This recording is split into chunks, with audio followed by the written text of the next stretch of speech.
ঘোষক, বহুদলীয় গণতন্ত্রের প্রবক্তা শহীদ রাষ্ট্রপতি জিয়াউর রহমানের আজকে ৪৫তম শাহাদাত বার্ষিকীতে আজকে বাংলাদেশের জনগণ আজকে তার মাজারে আজকে শ্রদ্ধা নিবেদন করতে ঢল নেমেছে।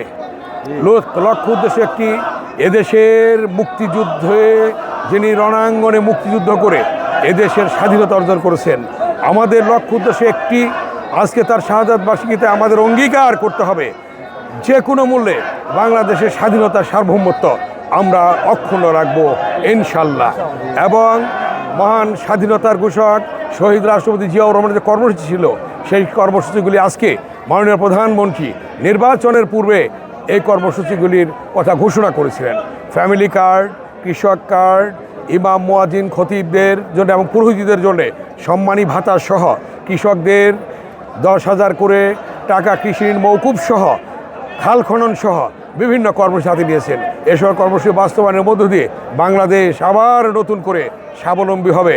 কারণ মাননীয় প্রধানমন্ত্রী একটি স্লোগান দিতেন, উনি আজকে থেকে 25 বছর আগে, একটি উদ্যোগ, একটি চেষ্টা এনে দেবে সচ্ছলতা, দেশে আসবে স্বনির্ভরতা।